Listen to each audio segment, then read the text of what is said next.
I'll start by introducing myself. My name is Matt Johnson. I'm Executive Creative Director at Stafford Long & Partners and also Penner. We're part of the wider LHH and Adecco group. So really pleased to be here at HR, our heroes today. And let's get going. To give you an idea of kind of my background, I've been working in the creative industry and employer brand industry for about 20 years now, also on a personal level. I'm the youngest of 5 brothers and I have an identical twin. So I do know what it's like to compete for attention in a crowded marketplace. But what I've seen over the last several years, working for 20 years in the industry, is that there's a huge amount of variety in employer branding and also a real progression in terms of what employer branding means and how people are approaching it. So some of what I want to do today is to cover off some of that variety and show you how it's really developing. I tried to, speaking to somebody the other day, tried to map out exactly how the employer branding industry has developed over the last few years. And actually it starts to look something a little bit like this in terms of the types of projects that we would see and who might generally be involved.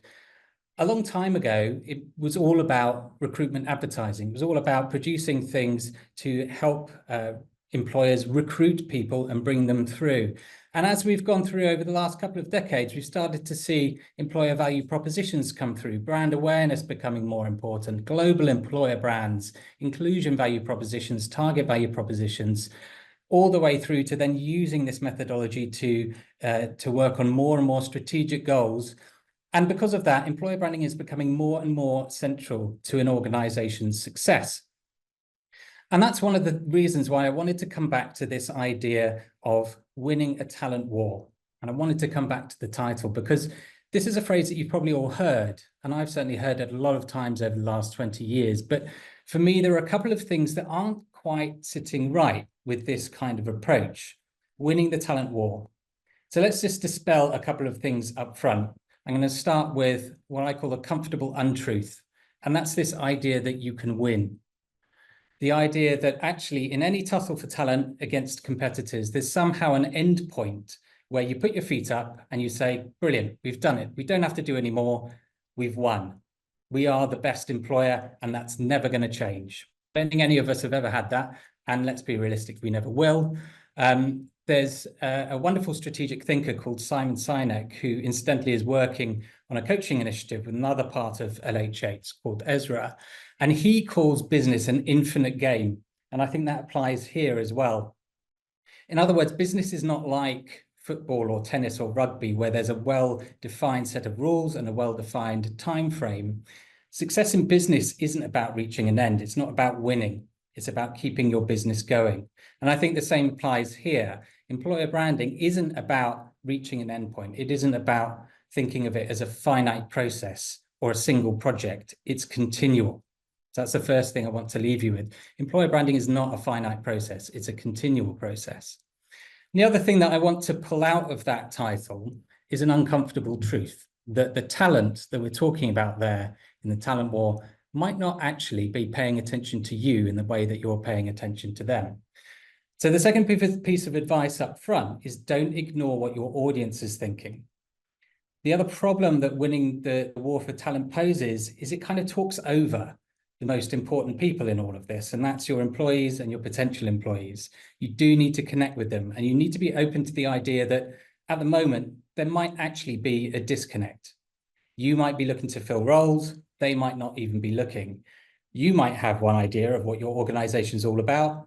They might have heard differently, or they might be thinking differently. Your idea of what a great place to work is may actually be completely different to what they're looking for and what their view of a great place to work is. So if we talk purely about finding talent, bringing them in, winning a war, competing against other people, we're ignoring some of the most important and actually some of the most interesting things about employer branding. And even when we're talking the audience, we're not even touching on what the competition is saying or doing. So we have to be focused on the whole market. We have to be focused on our audience, and we have to think and know that what people are thinking, what other organizations are doing is changing all the time, often very, very rapidly. If you take one part of that and just look at one element of what people might be thinking and what their mindsets might be. Let's look here. This is a piece of work that Adecco did very recently, where they tracked people's views about their attitudes to work, essentially. And as you will have been aware and experienced yourselves, people's attitudes to work have changed massively, even over the last 4 years. And they've changed every single year. In 2020, it was much more about flexibility. When the pandemic hit, people massively suddenly surged towards thinking that flexibility is going to be better for them. They experienced a bit of it. They experienced being at home. Suddenly it becomes important. In 2021, when things started settling down, there was a massive reevaluation. And then in 2022, it was all about the great resignation, people planning to quit work, but really wanting to focus on their career conversations. And now it's much more about, hang on, how do I stay where I am? How do I upskill? And so people are switching how they think every single year. And if we ignore that, then we're ignoring a big opportunity in terms of changing the way we think and making employer branding and everything we do there particularly effective. So as we go into today's session, first thing to bear in mind is think about how we define our challenge. It's not about winning the war for talent. If you think about just in terms of recruiting people, you're missing a trick. There's another term that's often used up here, which is slightly better. In fact, it's around being an employer of choice. Now, many of you will have heard that as well. And you will also have encountered that many organizations kind of use it in the wrong way, like being an employer of choice as a destination. But when you think about being an employer of choice as a destination, that's ignoring the real power of that single word at the end there, and that's choice. So going into this session, be aware that the people you want to recruit, the people you want to attract, people whose minds you want to change have a choice, and that choice is continual. It's not a one-off. When you do that, you'll start to understand that what goes into that choice, both logically, financially, practically, emotionally, is something that you need to connect with and also influence. And that's really where I think we can start to take the concept of employer branding and start to give you some practical advice on how to do it in a really brilliant way. There's also a step that I think comes beyond this, but I want you just to hold that thought for a moment. So I positioned how we're going to talk about employer branding today. I just wanted to do a very quick check-in with everyone. There's also a kind of a chat functionality within Zoom that hopefully you can all see. I'm just going to test that now with a very simple question. Who here doesn't have, at the moment, an employer brand? You can just put kind of me into the chat and I'll see them pop up. But I just want to get a sense of kind of who's coming in to this session and being able to kind of think about this from the perspective of we haven't really got anything in place. Has anybody here not got anything in place? Very limited. Yeah, sure. Yeah, weak. Not much at all. So it would be, I would be very surprised if anybody said you had absolutely nothing.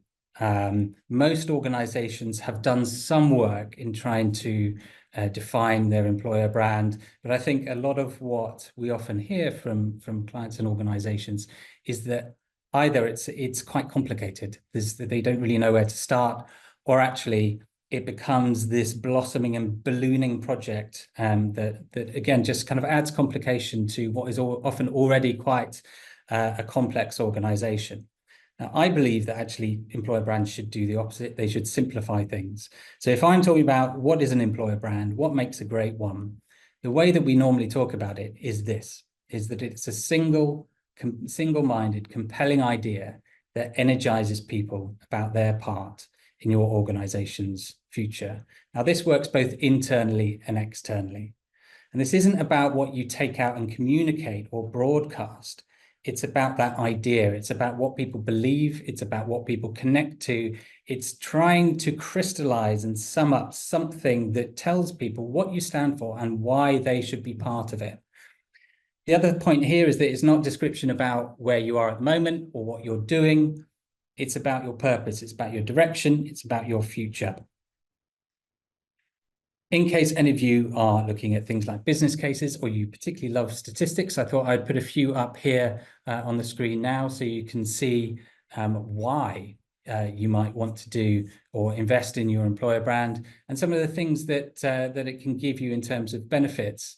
I'll pull out a couple here. The Harvard Business Review says that negative reputation costs companies at least 10% more per hire. So if you focus on reputation, you focus on not necessarily always countering what people know, but giving them the full picture and allowing them to see a different perspective, that will have a measurable impact on your cost per hire.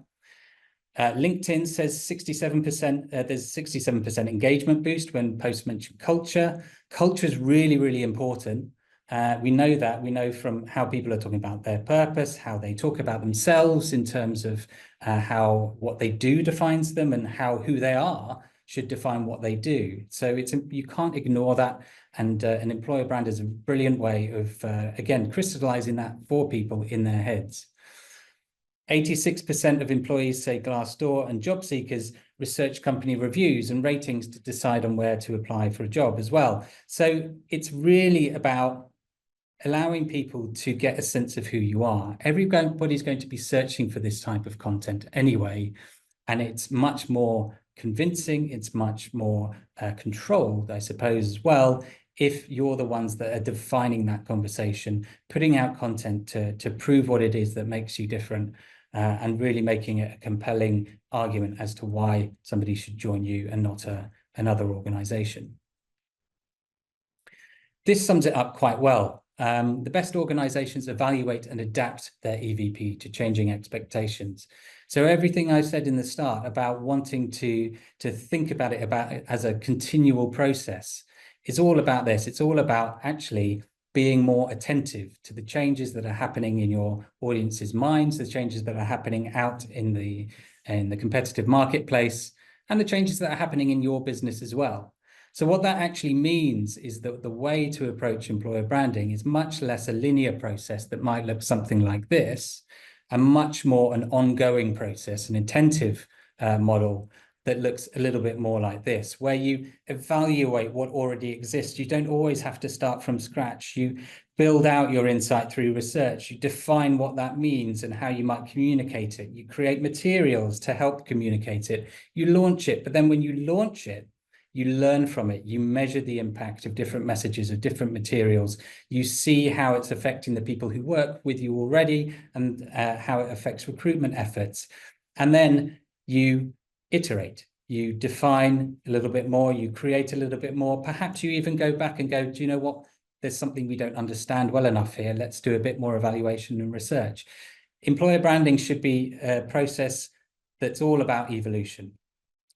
And it's about taking in what your audience thinks, what is happening in the market, and then using that to create something that's more and more effective.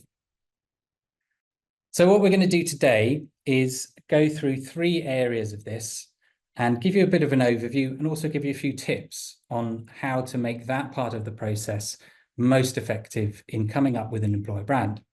So we'll start by looking at that initial process of evaluation and research, uncovering what exactly makes you distinctive. Then we're going to look at how we might express that more powerfully, and what you need to take into account when you're going through that phase of the project.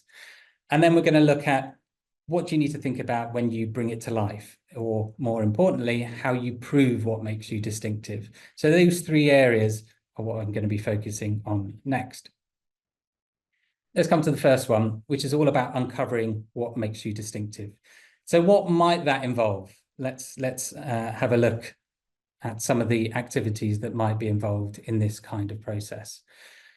When you're looking at starting off an employer brand or building on what you have, it's really important to work out how it links to everything else. And so we would always suggest that you put in an evaluation stage, you look at what other projects are going on. Often there's a cultural change project, or there's another branding piece of development work that might be going on. There may be initiatives within the organization that directly or indirectly might influence what we do with any employer brand. So it's important to understand that.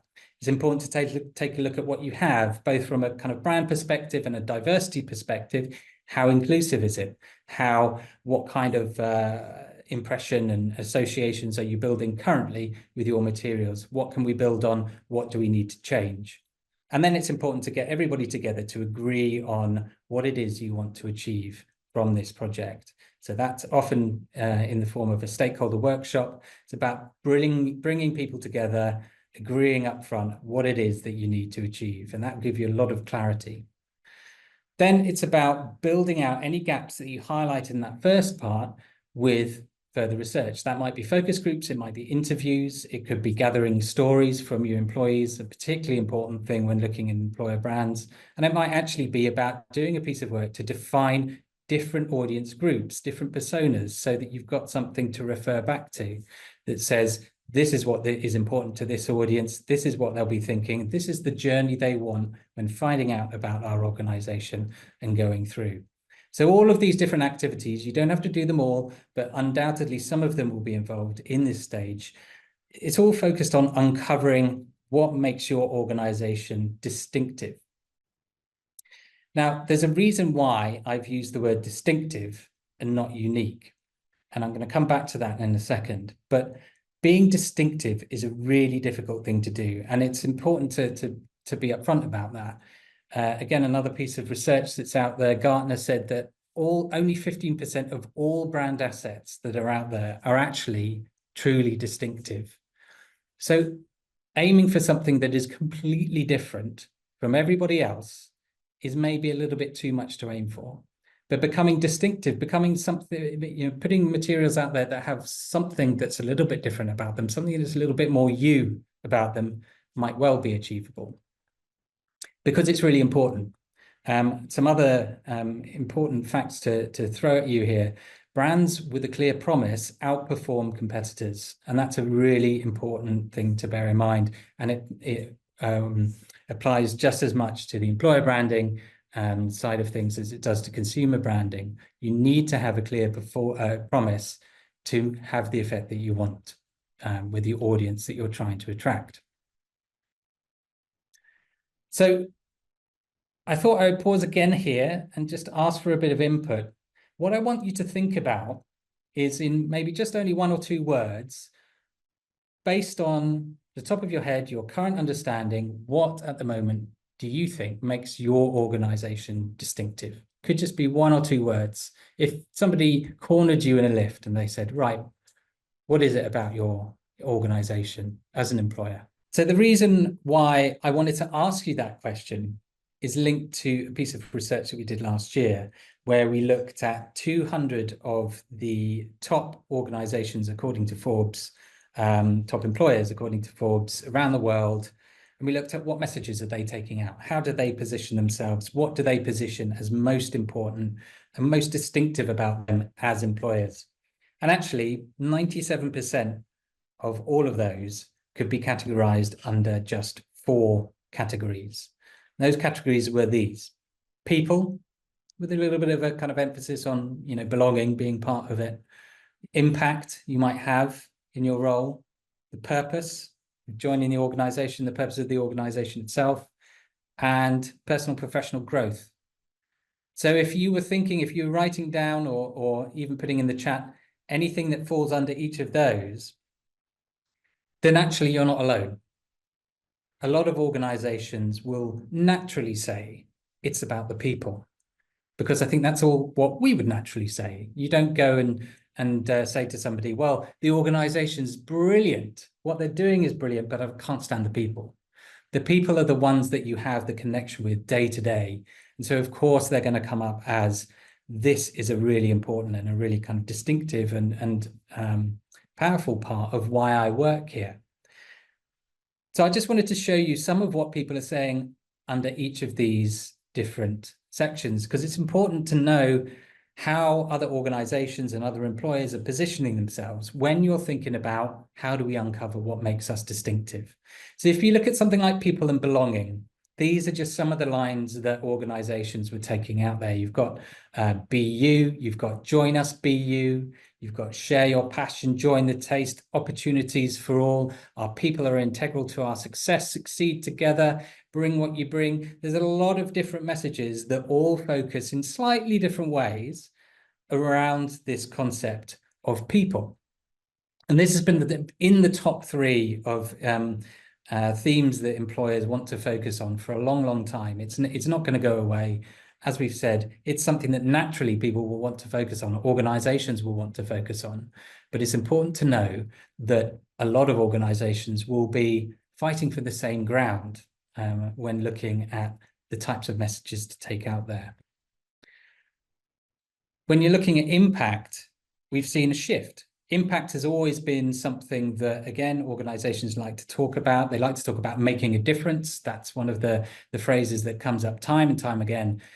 Everybody makes a difference in their role. And so it's a very easy thing to say and a very easy thing to prove. But this idea of shifting the focus to the future actually is something that organizations want to focus on more and more. Conversely, actually, there was some research that was done recently that showed that consumers or more broadly the public don't really want to focus on the future anymore. They're a little bit worried about the future. They find it a bit anxiety inducing, thinking about what the future might hold. And so actually brands are having to be a little bit more careful about how they talk about the future and what that future might be, and particularly from the point of view of how you might have an effect on it. Nevertheless, organizations like to focus on impact. They like to focus on future. And purpose is something as well that has really come to the fore and very much came to the fore over the COVID period as people were reassessing their work, why they do what they do. It gave them a break from the daily routine that allowed them to take a step back and go, how is what I do defining who I am? And what do I want from work? And what does work say about me? So a lot of people have been going through that mental journey and thinking about, I want to have or be part of a bigger purpose. And that, of course, has then increased the frequency of this type of message. In fact, to the point where collectively, again, the wider public are getting a little bit fatigued by talking about purpose. There was a study from GfK that said if a mainstream ad mentioned purpose or was purpose driven, it was 12% less likely to keep the attention of viewers. People know that they are being talked to about purpose. They don't always necessarily believe it now. So although purpose is very much still a driver for people, what you'll see here is that organizations, particularly employers here, talking about purpose is becoming more and more prevalent. It's becoming more and more common. And that final area, the final of the four, around professional growth and development, is something that's really, again, it's grown over the last couple of years. There was some Adecco insight from last year that said 73% of employees are considering staying with their employer. And that's leading to a 10% increase in workers looking for internal progression. So this idea of wanting more control over their skills, where they go, this idea, particularly now with AI, about how you might need to retrain, how change might affect the skills that you bring to your role. This is becoming more and more important to the audience. And so having a message that speaks to that, as you can see here, is also very important. Now, you might look at this and go, well, hang on, if 97% of the top employers focus on the same four things, what room does that leave me? And that's why I've used the word distinctive rather than unique. As I said before, if you go for a message that is unique, you will find very little room to move. You're going to be looking at a very, very specific message that often won't speak to many different people that you want to speak to. But if you go for something distinctive, it's not necessarily about saying something completely different from everyone else. It's saying what's true to you, but in a way that is distinctive to you, in a way that can only come from you, that it is expressed in your way that reflects your value, your culture, your people. And the key to finding what's distinctive about you is actually comes in that insight phase. It's all about asking the right questions. And that question is usually quite simple. It's just asking why. In fact, it's about asking why several times over. Let me give you an example. So a few years ago, we were working on 2 parallel employer branding projects for 2 law firms who had a lot of similarities. And this was actually within weeks of each other. So we could actually see the similarities and differences in real time. One of the points of difference that was coming out from the initial conversations we were having with these 2 different law firms was that they really wanted to focus on collaboration. And they were both saying, look, we're an international firm where we do fantastic high quality work. It's multi-jurisdictional. We think that's going to set us apart. We've got teams around the world. We think that's going to set us apart. And we work together on the projects and the deals that come through. And so we were able, obviously, to say, well, neither of these points, none of these points here are particularly unique, but they're also not quite distinctive enough. Now, an initial chat with people around your business may reveal this level of detail. It may reveal that collaboration is something that if you're a law firm, collaboration is something that really sets you apart. And you might think that it's enough to go out to the market and say, this collaboration is multi-jurisdictional, it happens with teams around the world, and we all work together. But it's not, because there's at least, in this case, 2 firms that are saying the same thing. So what we needed to do was to take that and go, okay, how does that work then? Why is it like that? What do you put in place to encourage this collaboration? What does it feel like when you collaborate? How do these different teams interact around the world? And just by asking those few questions, the kind of drilling into the detail, asking, why is this the case? How is this the case? What have you done to ensure that these things are feeling the way that you want them to feel, reveals differences. It reveals points of distinctiveness. So actually, on one hand, the firm on the left there said, well, actually, we kind of have multiple teams all working in kind of miniature silos, but there's no hierarchy to them. And what we do is we kind of pass the baton. They described it as kind of following the sun around the world. So as one office closes, another one picks it up and it passes on, and they each add to the deal and the project and the work that needs to be done. Whereas the other law firm had a completely different approach. At the start of a project, they would pull together into a virtual team people from around the world in these offices, and they would have deliberate times of the day where they would collaborate all together and then go off and work separately and come back together. So that overlap was encouraged. There was a lead office, a bit more kind of structure in that respect. And so when you look at it like that, the 2 were completely different.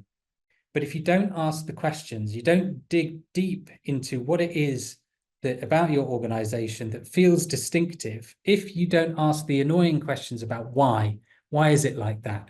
What is happening to make this actually work? You won't uncover that. So as you go through, the tips for this part really are around making sure that you ask those questions. Aim for something that's distinctive when you're looking at the insight, pulling together the insight that will drive your employer brand. Don't aim for unique. Instead, identify where you need to build that insight and really drill down into it. The final tip here is something that we then comes through into how you express it. A lot of organizations will try to say everything.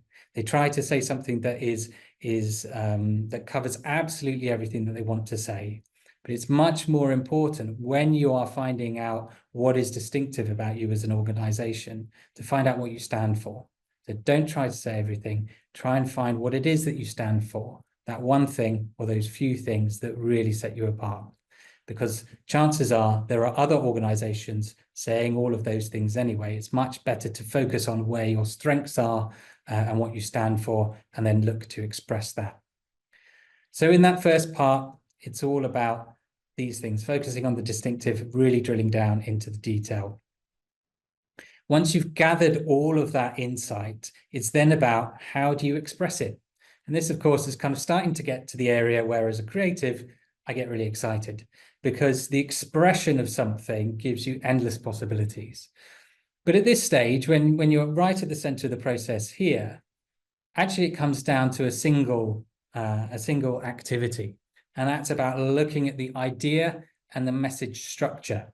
And I wanted to just pause very quickly on this, because I think, again, here, it's not about trying to get too much definition in. It's not about trying to overcomplicate how you express your brand. It's about trying to pull together everything that you've heard, and maybe even, you know, some of the values and other statements going around the business that might feed into it, trying to find something that glues everything together. And in order to do that, it's really important to have a structure that doesn't overcomplicate things. We are talking about, to refer back to how I defined it earlier, coming up with a compelling single-minded idea. And it's got to energize people, and it's got to be about your organization's future. But that single-minded idea really has to come through.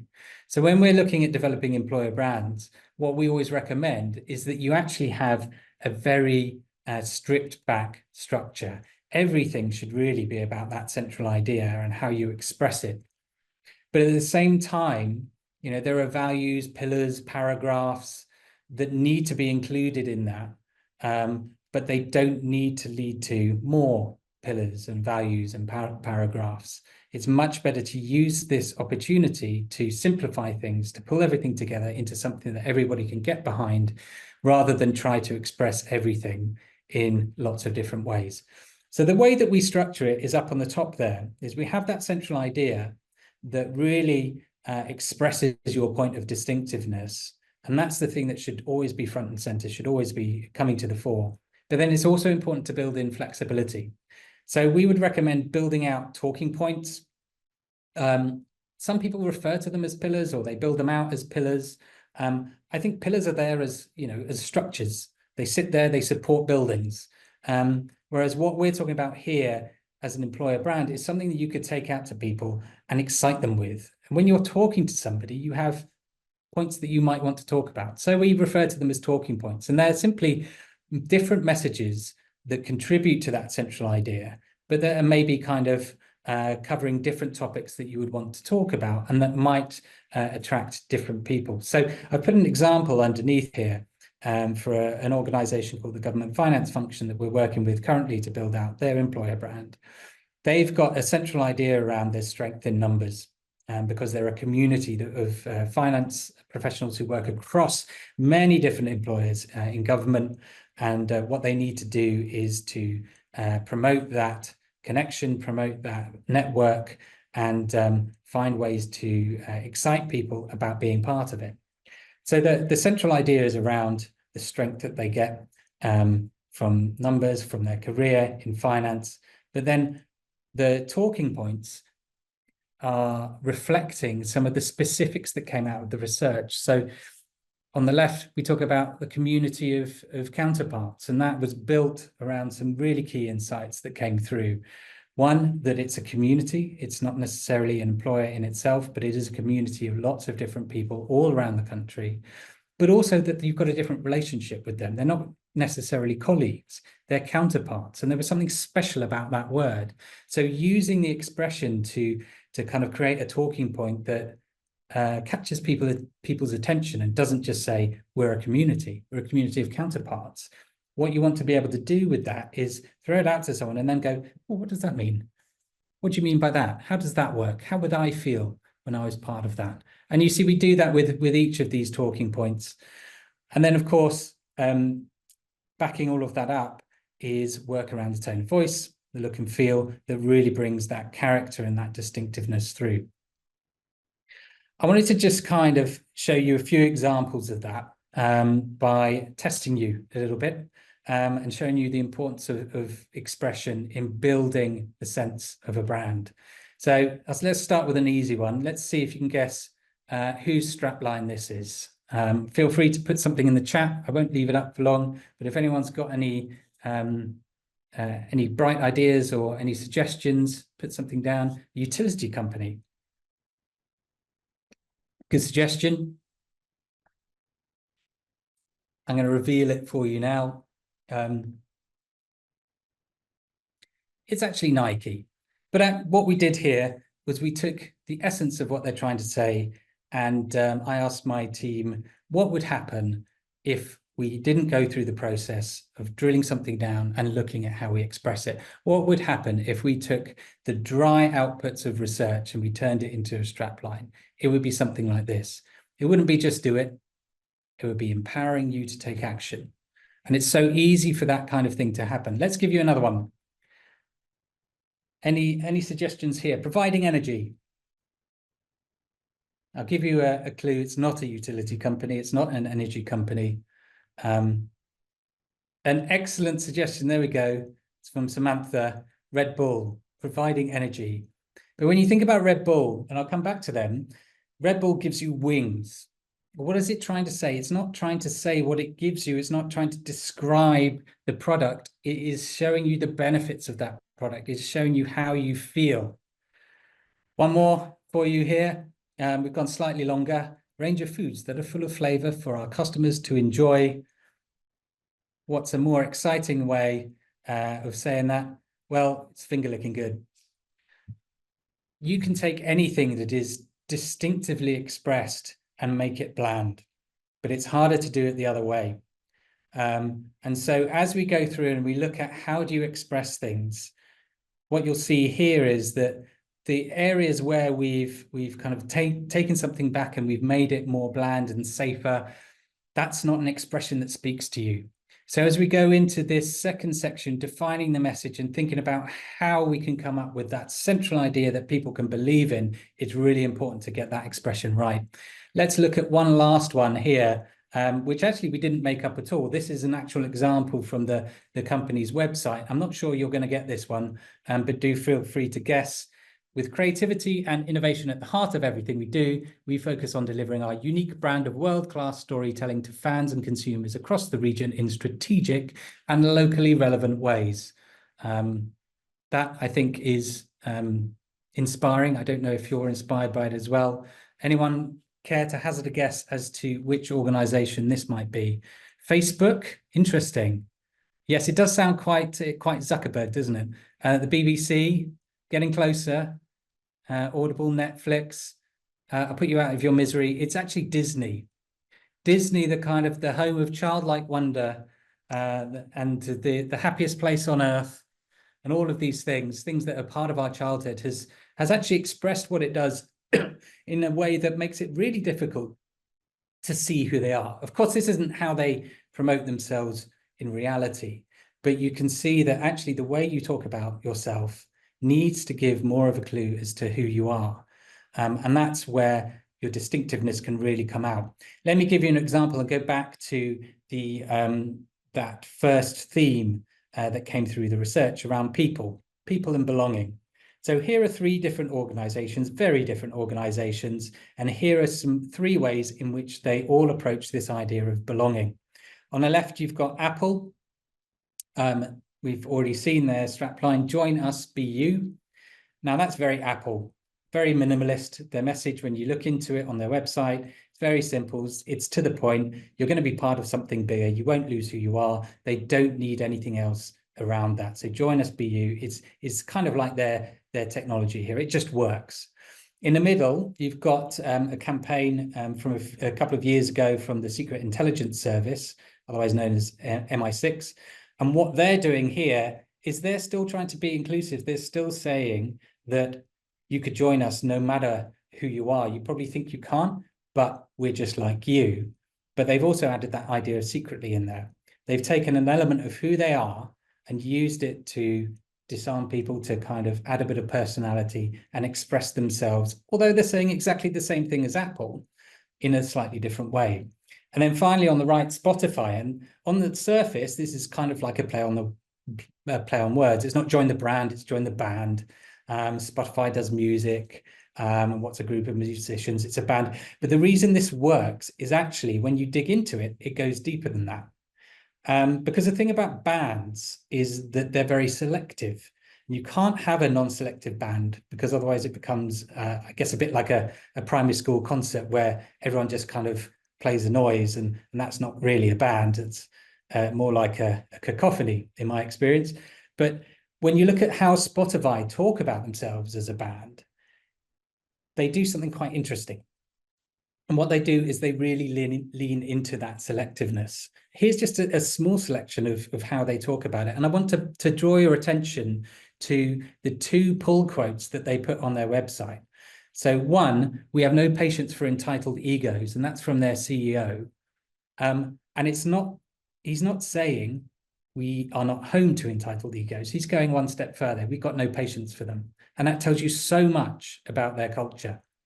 And equally, welcome to controlled chaos. I think that is a wonderful way of summing up an organization, because it tells you instantly, am I going to enjoy myself here? Controlled chaos. That sounds interesting, but it makes you think about, what's my part in that? Do I want to explore that a bit further? And you'll have an instant sense of, am I right for this? Could I add something to this organization? So when you're looking at that middle part, and when we're kind of trying to define what it is that makes your brand distinctive out in the marketplace, here's the tips that I would leave you with. Don't try to cloud your message with too much structure. Make sure that central idea is compelling and also compellingly expressed, but then build that flexibility in underneath. But most of all, choose that language and also the designs that go with it with care and purpose. Think about how you're building your sense of character out through the brand that you're building. And so finally, we're coming to, how can you prove your distinctiveness? How can you bring it to life? Often this is about producing things, and there are many different things that you can produce in these parts of the process. You might be looking at coming up with some guidelines. You might be looking at a series of materials to go on social media. It could be film, could be looking at how you engage your internal audience, could be a brand awareness campaign. And when you launch, maybe it's more about some of these things as well.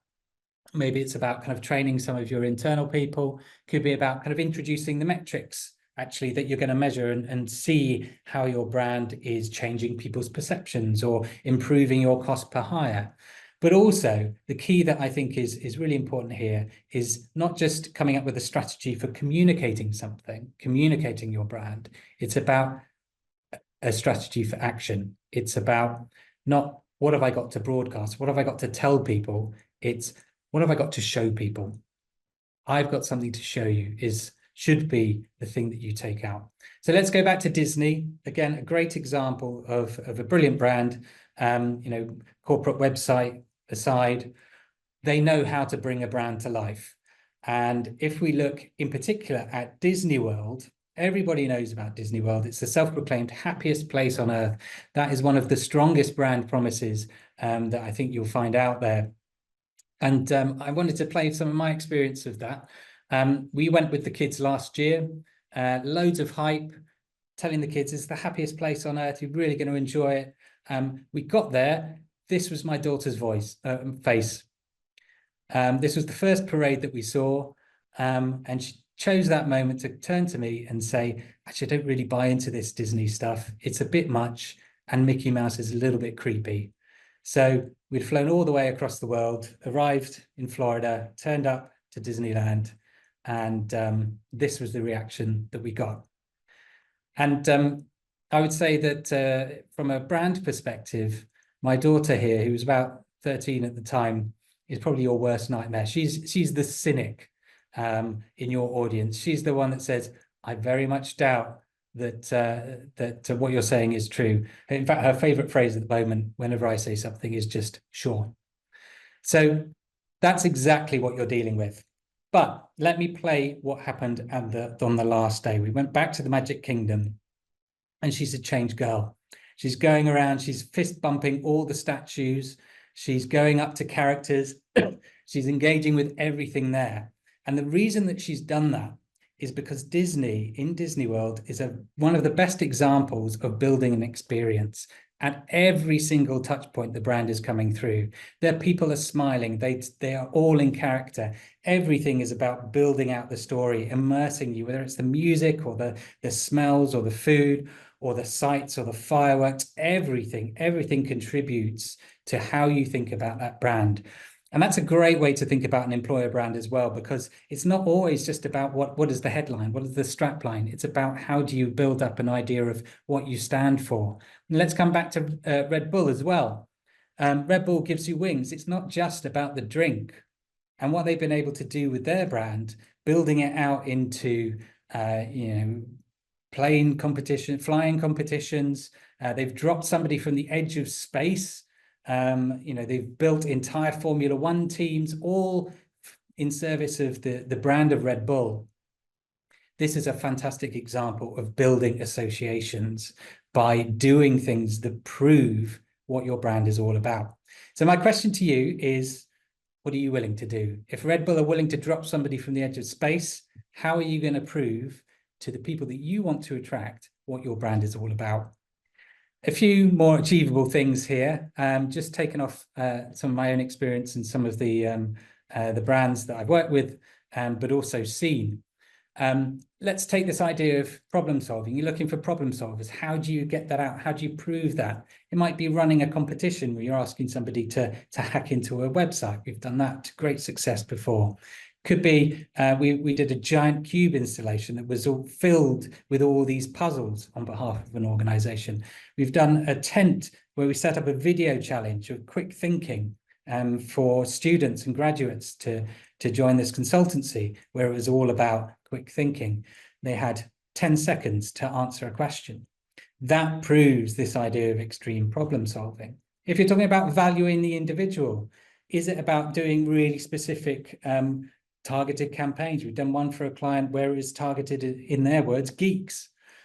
Is it about actually engaging with an audience, working with them to understand how they feel about your organization, and then just reaching out?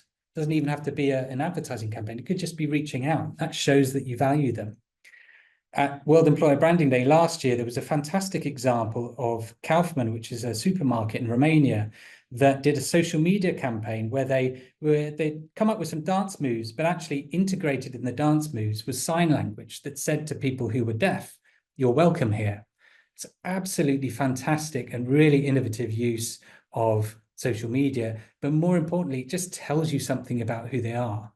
It wasn't a piece of communications, it was showing who they were, what made them distinctive.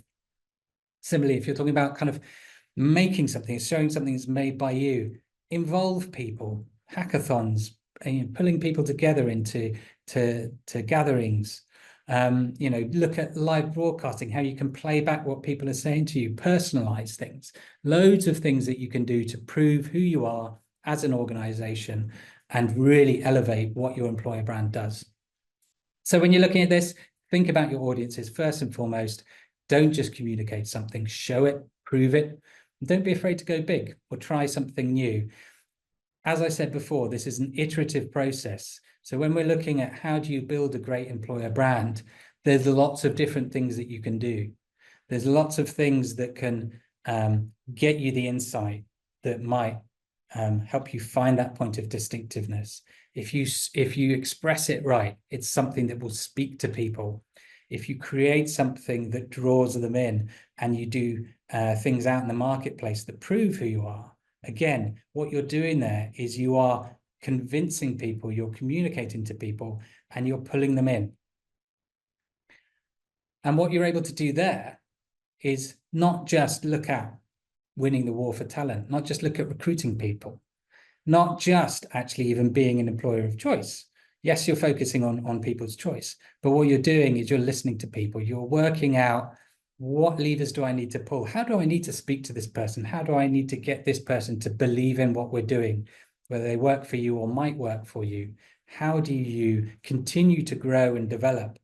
And that will mean that when you approach an employer brand, you're not just looking at it as a finite project or something that needs to be done, a series of guidelines that need to be built. You're looking at how you define who you are, what you stand for, and how you get everybody to see that and to feel that and to take the action of joining you. So I'm going to leave it there and open the floor up to questions. I put a QR code up here in case you want to go into any more of that in any more detail with the team here.